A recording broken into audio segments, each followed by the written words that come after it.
Night has fallen, and the moon is a glowing golden orb in the black sky. See how it shines on the dark back roads of America, and on one road in particular. Come with us, and we'll take a walk down the moonlit road, for the night is waiting,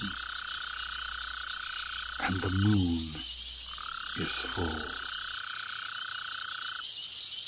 The Moonlit Road presents Episode 11, Tailypo, written and told by Veronica Bird.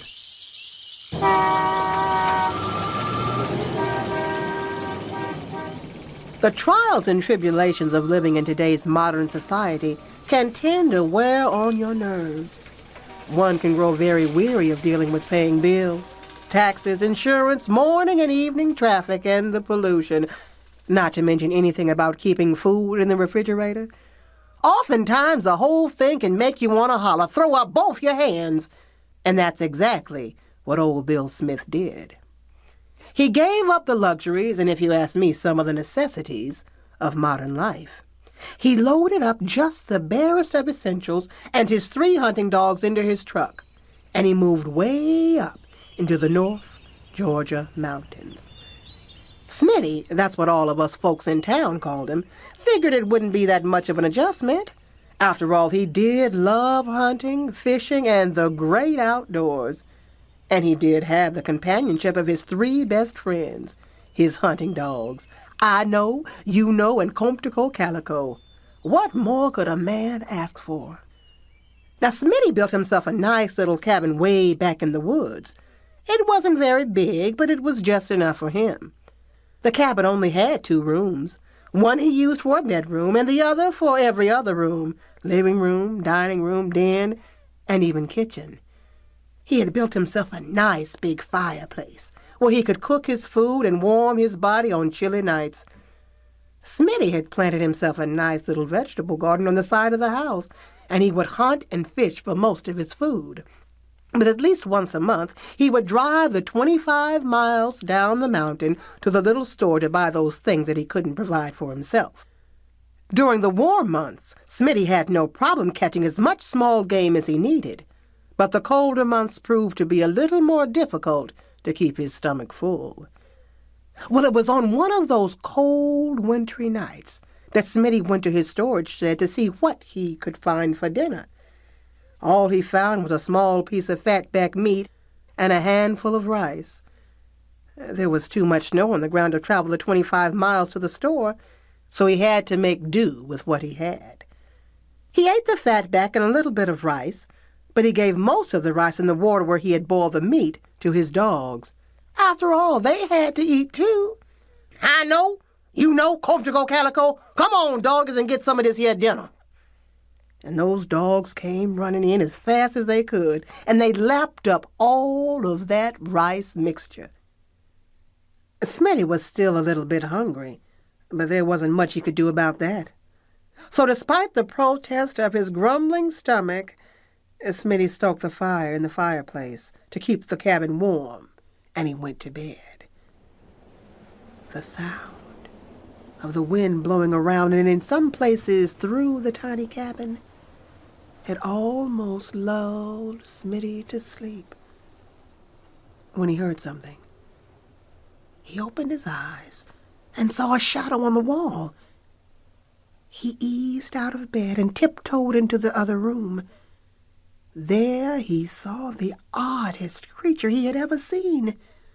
It was short and stubby, with pointed ears and short, fat feet with long nails, and it had a long, bushy tail. There were no open windows or doors, so Smitty was confused as to how the thing had gotten in. Smitty quietly picked up his axe, crept over to the odd critter who was devouring an insect of some sort, raised his axe, and came down squarely on the creature's tail. Whack! Smitty turned to catch the varmint, but he was too quick. It hurriedly escaped through the wall. It ran straight through the wall. So Smitty was left standing there, with his long, bushy tail and a blood-laden axe in his hand. Smitty was about to throw the old tail out the door when his growling stomach reminded him of how hungry he still was. So he took that tail, cleaned it and cooked it with some herbs he had stored away from his garden, and he ate it. And it wasn't that bad tasting. Why, it kind of tasted like chicken. With his stomach finally full, Smitty got back into his warm, cozy bed. Smitty had just drifted off into a deep sleep when a strange sound awakened him. It sounded like something trying to get into the cabin. It made a scratching kind of noise. It sounded like a raccoon, maybe, scratching the side of the cabin. And Smitty knew that if he stayed real quiet, it would probably go away. So he stayed as quiet as he could. But then he heard, "Tailipo, I want my Tailipo." Smitty thought that the wind was playing tricks on his ears, but he heard it again. "Tailipo, Tailipo, I want my Tailipo."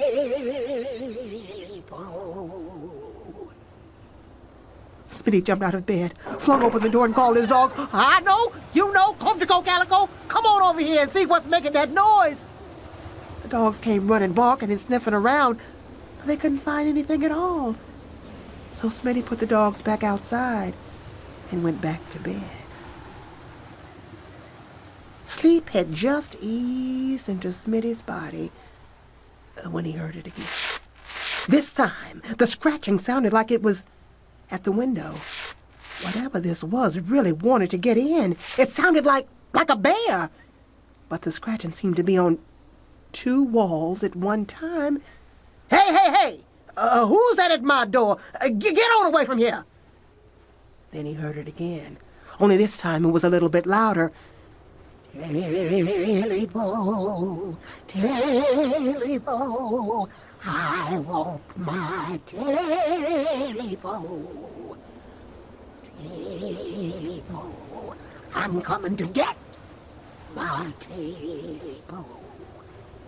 Now, old Smitty wasn't one to frighten easily, but this was kind of weird.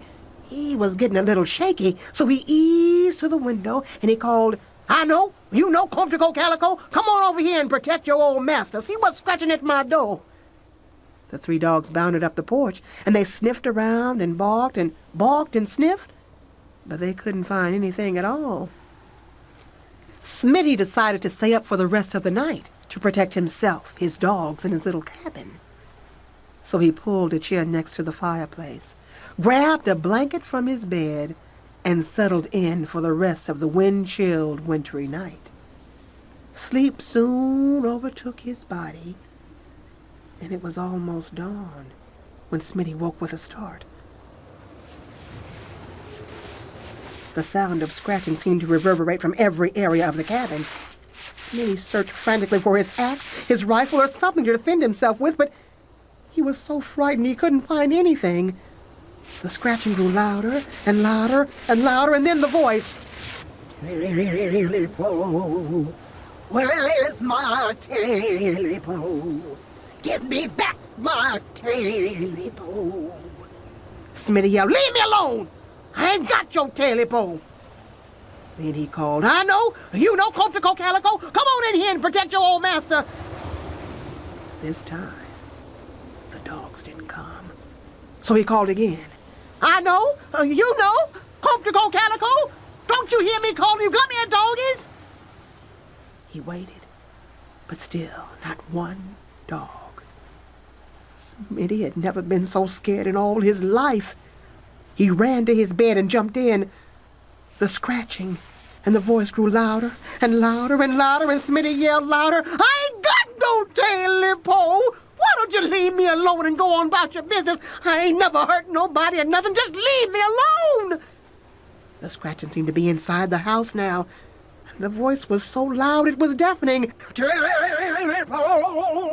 You got my Talipo! Now I'm back to get it. Give it to me now! Smitty pulled the cover up over his head and stayed as quiet as he could. But the scratching was now in his room. He pulled the cover tighter over his body. Talipo! You better give me back my Talipo! Smitty then felt the thing scratching up the bottom of the bed and onto the cover. Smitty eased the cover down to see what was steadily approaching. He saw a short, stubby thing with pointed ears, fat feet with long nails, and bloodshot red eyes that glowed in the dark. Those eyes seemed to burn straight through him. Before he could pull the cover over his head again, the thing pounced on his chest, looked straight down at him, and said, You got my Talipo, and you better give it back to me now. Smitty yelled back as loud as he could, I ain't it! I ain't your Talipo, and it's gone! And that thing started to scratch and claw and tear away at poor old Smitty, trying to get that Talipo back.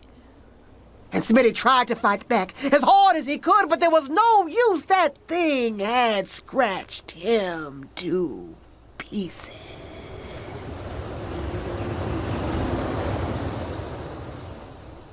After a month or two without hearing from Smitty, the folks who owned the store at the base of the mountain went up there to make sure everything was all right. But when they got there, all they found was his empty cabin, and it had been torn to shreds, but no sign of Smitty or the dogs. They searched and searched the woods and called for them, Smitty! I know, you know, Comptiko Callico. But they never found a thing. As the search party was heading down the mountain, the wintry wind began to blow, and a strange voice could be heard saying,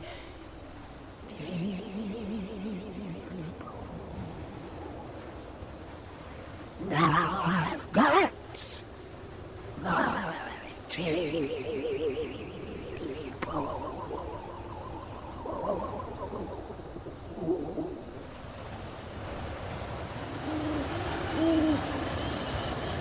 That concludes this tale from the Moonlit Road.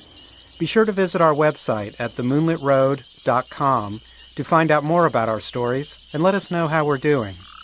The Moonlit Road is produced and directed by Craig Dominy, recorded and soundscaped by Henry Howard in beautiful Stone Mountain, Georgia.